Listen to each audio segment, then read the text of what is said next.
How you doing? Huh? Got confession. Got what? A confession I gotta give you, man. You got a confession? Yeah. I shot somebody, man. After a deadly family shooting in Milwaukee, 32-year-old Gerardo Jimenez Rico walked into a police station and admitted to the unthinkable. A sister is dead, parents are wounded, and a community is left reeling. What drove a man to turn a routine family night into a nightmare? We're going to break down the night that changed everything and the choices that would land Jimenez Rico in prison for decades. Welcome to Sidebar, presented by Law and Crime. I'm Jesse Weber. So here's what happened in Milwaukee, and it's one of those cases that will stick with you long after you hear it because it just doesn't make sense. You have this routine family evening that spirals into a nightmare, into a tragedy. It left one young woman dead, her parents wounded, and a man confessing to all of this at a police station. And this all started over something as mundane as being asked to do the dishes. 32-year-old Gerardo Jimenez Rico killed his younger sister, 22-year-old Jocelyn Jimenez, and shot both of his parents. Now, they survived, but I will tell you, the emotional, the physical scars, that is going to last a lifetime. And when police questioned him about what happened, he said he acted out of years of frustration and feeling bullied by the very people who were supposed to love him. And that chilling confession led to his arrest and ultimately a very lengthy prison sentence, leaving the community struggling to make sense of what happened here. So here's how it all unfolded. We go to the evening of January 22nd, and around 6:30 p.m., Milwaukee police receive a frantic 911 call about a shooting near 40th and Cheyenne Street. Neighbors reported seeing a man bleeding from a gunshot wound outside of a home, and panic and chaos, they erupt as they tried to understand what is going on with this terrifying scene that's unfolding just steps from the front doors. And that chilling call really does capture this moment in real time. 911, where is your emergency? 4001 West Cheyenne Street. My neighbor shot. Okay, you said 4001 West Cheyenne Street? Yes, yes. Is that an apartment, single family, or duplex? Single family home. And you said he was shot? Yes, he's bleeding from his abdomen and he's shot. It's wild, I know. And this caller tells dispatch that the shooting was unfolding at that very moment. When did this occur? It's occurring right now. Hey, amigo. Where's the person that shot him? He's on my front lawn. He's shoeless. He has no jacket. Where's the person that shot him? He's in my front lawn. Come inside. We need ambulance. He's shot. He's shot in the abdomen. Happening at that moment. That is so crazy. And the dispatcher assures help is on the way as this neighbor describes the victim screaming in pain. Give me 1 second, let me get medical on the line. Hang on, George. Ambulance is... My neighbor is shot. All right, stay on the line here with him. Go ahead and get some help here. Yes, he's breathing and he's screaming. He's shot in the abdomen. But when asked about the shooter, the neighbor admits he's not sure where this suspect is. Is the person that shot him still nearby? He's on my porch. Is the person that shot him still nearby? I don't know. He doesn't speak English. Okay, is there any serious bleeding? I think he's saying somebody's after his family. Did you hear any gunshots? No, I heard somebody beating on my house. Finally, sirens arrive as police and EMS rush to this scene. Sir, do you hear the sirens? Yes, they're here. Family too. Oh, sir. He lives in that house right here. Yes, he's saying his family too. Okay. And he came running over here, beating on my door. So I running over here. Reed, talk to him quick. I'm Officer Reed, okay? Yeah, I was watching TV. Is your house? Yes. Okay. Talk up there. He's saying his family too, so When officers arrived, it was a disaster. They found 3 adults suffering from gunshot wounds. Jocelyn was already dead. Her mother, despite her very serious injuries, managed to tell police this shocking truth that her own son, Gerardo, was the shooter, the one who had opened fire on his parents and sister. by the way, real quick, at Law and Crime, as you can tell from the story that we're covering, we are trying our best to give our viewers clear, fact-driven reporting. But look, we can't control the rest of the media. And the reality is there is a lot of bias that seeps into headlines on both sides of the aisle, by the way, which is why I want to tell you real quick about our sponsor, Ground News. So Ground News is an app that gathers news coverage from around the world, and then it breaks down how outlets are covering those hot stories, allowing readers to cut through all the noise and come to their own conclusions. So, for example, take Luigi Mangione. Remember when he pleaded not guilty? Well, hundreds of sources reported on it. But as I click from right to left to center, the tone and framing completely shifts. In the left-leaning headlines, there's more of a focus on the outpouring of support for the defendant. Business Insider, for example, has an article titled, "Meet the Luigi Girls Who Slept Outside a Courthouse to See the Alleged Killer in the Flesh," whereas right-wing outlets spend more time on the consequences of his alleged extremism. So not only do they break down the political bias of every source, but they also show the factuality and bias ratings, as well as who owns each news organization. And seeing the contrasting headlines and the bias reports that are clearly laid out not only gives you control over what you read, but I will tell you, it offers a bit of understanding for how the other side sees it. Now, if my job has taught me anything, it's that the news never sleeps. So an app like Ground News can save anyone the frustration of scrolling news headlines endlessly, only to really still not know what to believe at the end of the day. Ground News takes the guesswork out of scanning media for bias, and in today's political climate, that is invaluable. So right now, Ground News is offering a special discount for new subscribers to their Vantage plan. Go to the link in our description, groundnews.com/sidebar, or check out the QR code for 40% unlimited access to their worldwide coverage. Now, before a full manhunt could even begin, Gerardo did something quite unique, very different. Walks calmly into the District 1 police station downtown. This is, just hours after this shooting on Cheyenne Street. There is body-worn camera footage that captures this moment. It is quite unsettling, where he confesses to the crime. And his composure, I gotta say, is in stark contrast to the chaos that he had left behind. How you doing? That's all good, man. What's going on, boss? Got confession, sir. Huh? Got confession. Got what? A confession I gotta give you, man. You got a confession? Yeah. All right. I don't got nothing else to do. Okay, what's the confession, boss? I shot somebody, man. So police immediately moved to secure him, ordering Jimenez Rico to show his hands, spin in a circle, drop to his knees. You got nothing on you? Just my wallet, man. Just your wallet? Just my All right. wallet. What I want you to do is I want you to raise the back of your hood. Which ones?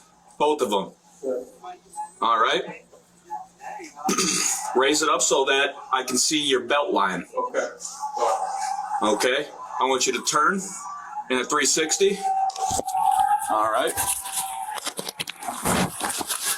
Stay right there. All right. What I want you to do is I want you to turn around. Put your hands on top of your head. Don't look at me. Squad 1296. Can I have an additional squad here at Muni Court for a C1? For a C1. All right. I want you to go down to your knees.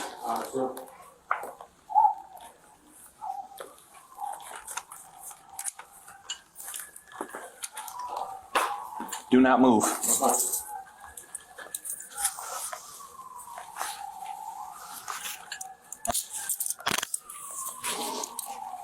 All right, everything's going to be figured out. I'm doing this for your safety and mine, okay? I probably needed some help.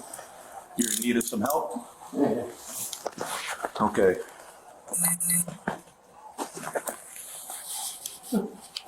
All right, boss, it's going to be okay, all right? Now, officers, obviously, they press him for details, right? They want to know when and where this shooting happened. Where did this happen? This happened recently, man. Today? A couple minutes ago. A couple days ago? Couple minutes ago. A couple minutes ago, where? My house, actually, my parents' house, man. Who'd you shoot? It was an argument, stupid argument, but stupid argument. What address is it? This is my wallet. It's 3935 West Side. Murder charges against a mother and her 14-year-old son have been dropped. Get your food Nay. Get your food. Get your food. If you say one more thing, I'm gonna knock you out. Oh my grandma, say one more thing, I'm gonna knock you out. Say one more thing, I'm gonna knock you out. The man later died from his injuries. A state attorney's office says they moved to dismiss the charges due to emerging evidence. 1296. I have a person here turning in himself for the shooting on Cheyenne.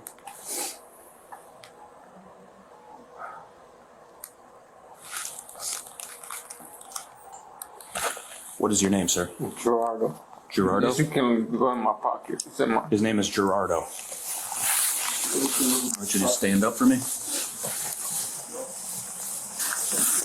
You got anything on you that's going to poke me, stick me, or hurt me? Nothing, man. Individual, you looking for the weapon I got rid of it. Yeah, we're going to figure that out. Shooting on Cheyenne, you turned yourself in just now? It happened a couple minutes ago, he says. Where's your wallet? Come on, inside my jacket. This one. This jacket? Yeah. It's up here? Yeah. I'm just starting. Never mind.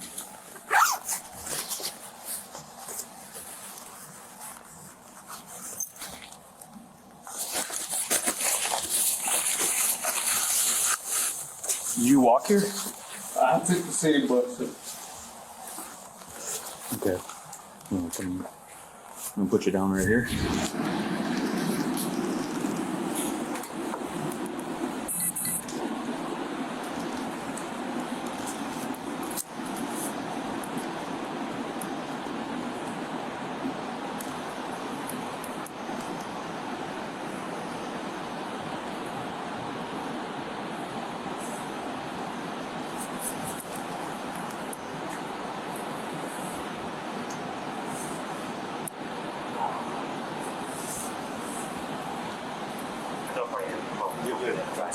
Huh? They're all unlocked. One of them doesn't open right now. I have them all unlocked.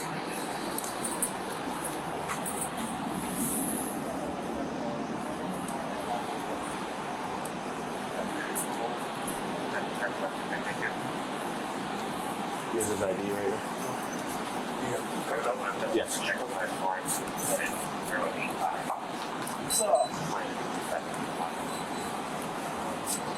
You want us to take him? Oh yeah. I'm Death Sergeant. I pulled you down because I thought he was fighting with somebody. Okay, man? Do you have any?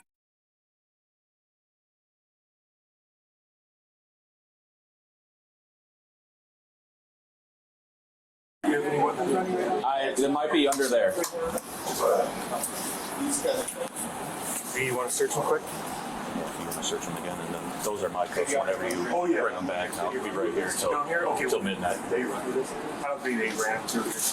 No, he just got here maybe 3 minutes ago. Do we know how we got here at all by chance? He took the city bus, he said, right? Okay.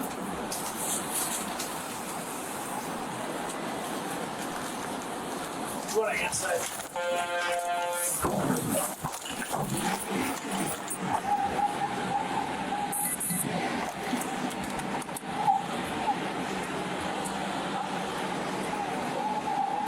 He does not. He only has his ID on him.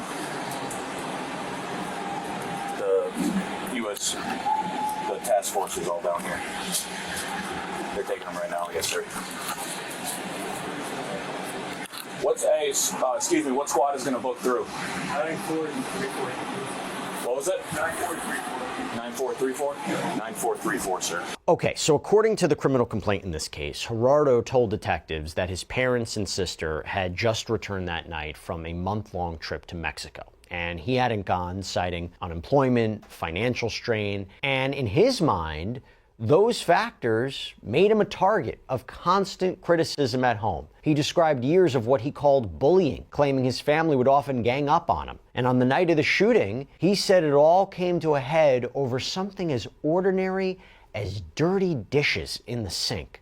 It's unbelievable. The complaint reads, his father then came down to complain about the dirty dishes in the sink. Jimenez Rico explained the sink was clogged and the pipe plumbing needed attention. Upstairs, Jimenez Rico said his dad continued to, quote, get on his case, and his sister also joined in complaining. He stated the bullying has gone on for many years now, and he just got fed up with it. And when his father added that Gerardo would have to find another place to live, he said that was the breaking point. The complaint continues. Jimenez Rico said he thought about going back to the basement where his bedroom is, but then he said he was just fed up with putting up with the bullying from his father and his sister. He went on to state that he, quote, pointed the gun in his father's direction and recalls firing the gun more than once. So what does Jocelyn reportedly do? Picks up a knife. And Gerardo then points the gun at her, fires at her 4 times, striking her in the chest, the back, the lungs, the arm. She died at the scene. And their mother was also shot as she entered the room. Why?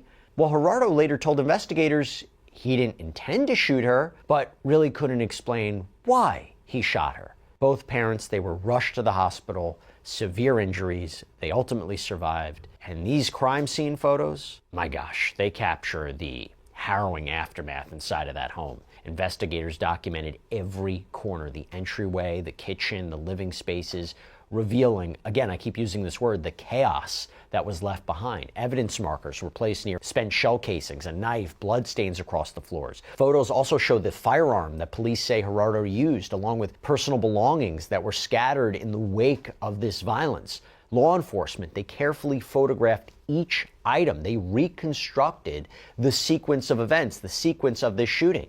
And I have to say, when you look at these, and we've seen this in a number of cases, it's images like these that serve as a stark reminder of the tragedy. And here it's one that transformed an ordinary family home into a crime scene of unspeakable loss, where a daughter's life was taken and her parents were severely wounded. Now, Gerardo, talk about the legal case, he made his first court appearance on January 27th, and he faced charges of first-degree reckless homicide, attempted second-degree intentional homicide, and first-degree reckless injury, all felonies. So a judge set his cash bond at $1 million, and though he was initially scheduled for trial on May 20th, he chose to plead guilty. And just, by the way, as a legal aside here, I want you to take a closer look at what those charges mean under Wisconsin law, what we're talking about. So, first-degree reckless homicide constitutes basically causing the death of another human being by recklessly engaging in conduct that creates a high risk under circumstances which show utter disregard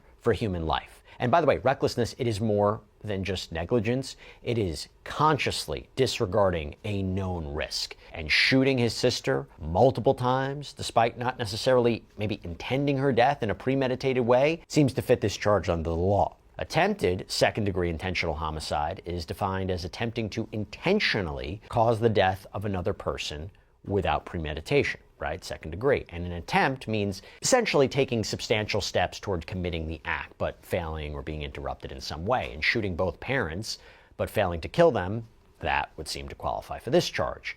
First-degree reckless injury, it's defined as whoever recklessly causes great bodily harm to another human being under circumstances, again, which show utter disregard for human life.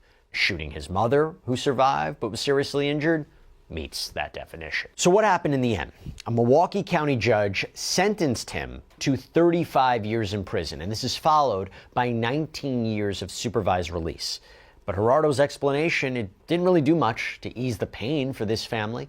Jocelyn's loved ones, they remained devastated. Her cousin Karina remembered her as such a genuinely good person, someone with dreams of starting her own business, baking cakes, raising her beloved young daughter.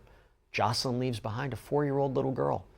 And there was a GoFundMe page that was set up for her daughter to help with basic living expenses.